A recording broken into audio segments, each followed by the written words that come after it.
Howdy, we're Team Flower Stems.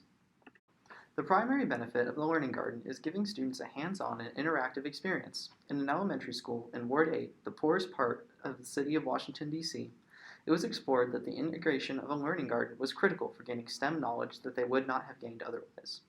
A study in health equity by Sprague, Brennan, and Akenga examined statistically significant positive changes of 44% increase in STEM capacity and a 46% increase in health-related quality of life in urban, low-income, Black and Hispanic minorities through nature-based learning. Multiple studies like this have been able to prove that learning gardens were enough to mitigate a STEM disadvantage that exists in schools located in a poor area. An increase in STEM knowledge can open many career doors for students. According to the National Center for Science and Engineering Statistics, 25% of all 2019 jobs were directly related to STEM.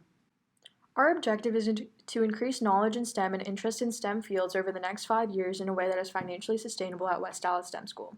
The school is located at L.G. Pinkston High School's campus in West Dallas, one of the poorest areas in Dallas. It provides disadvantaged students with an opportunity to acquire a hands-on learning experience centered around STEM. The school is motivated to pursue a learning garden to provide a unique learning initiative to increase STEM knowledge in minority students underrepresented in STEM. To ensure the success and sustainability of the Learning Garden, we are structuring the implementation of the Learning Garden in a two-phase system. Phase 1 will take place years 1 through 3 in the southeast courtyard. Here, we will be building the garden, helping the teachers to learn effective teaching methods, and creating a sustainable system that can be modeled in the second phase.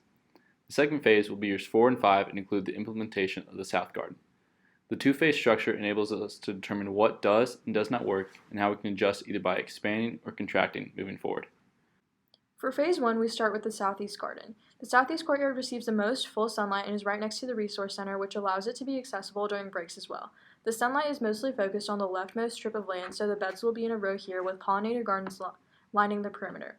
In the shadier areas, there will be space to teach lessons and store supplies. We recommend expanding in Phase 2 with all of the same elements into the South Courtyard, which is much larger.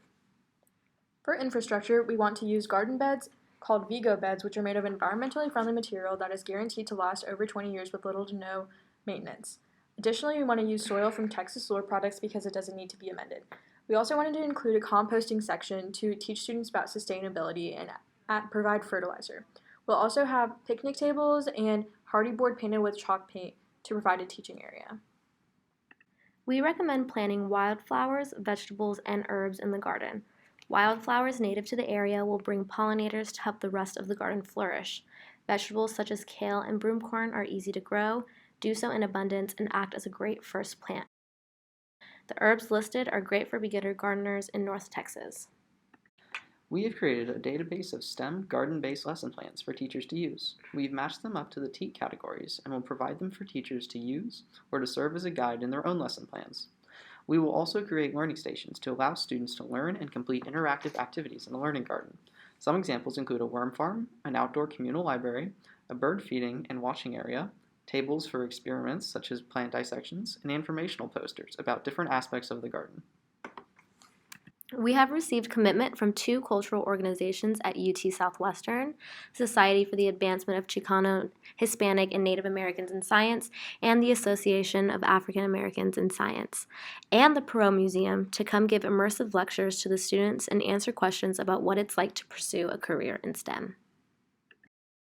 We suggest implementing an advisory board made up of individuals that will ensure the progress of the garden and provide assistance by checking up with the West Dallas STEM School every so often.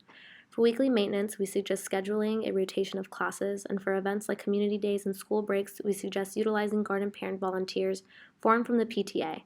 We have volunteers from Moss Haven Farms, the Perot Museum, and the Hockaday School to act as resources for garden maintenance, training, and ways to connect the garden to a STEM curriculum. We've built a full model that provides extensive detail on our plans for the next 5 years.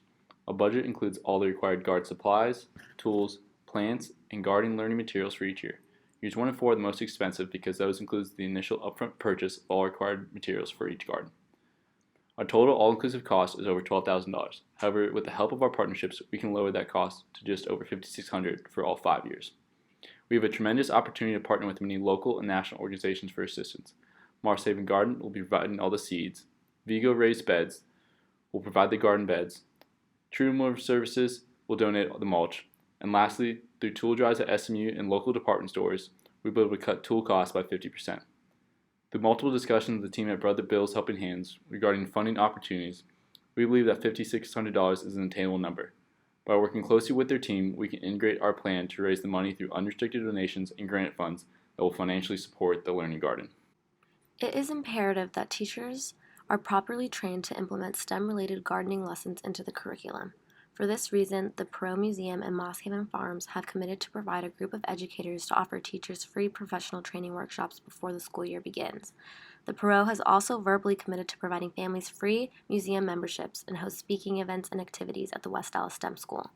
As mentioned previously, SACNAS and AAAS, which support and uplift minorities to pursue science careers, have committed to partnering with the West Dallas STEM School to act as role models and help increase interest in STEM-related careers. Studies show that a role model similarity to a student increases that student's motivation. By providing students with exemplar individuals with whom they can identify visually by race or gender, they can then picture themselves achieving great successes as well. Lastly, the Toyota USA Foundation serves as a primary partner for Brother Bill's Helping Hands on this project and has been the backbone for its initiation. Toyota will serve as a primary volunteer and financial source when physically building the learning gardens. Thank you for listening, and we hope that our recommendations will benefit you for implementing the Learning Garden at the West Dallas STEM School.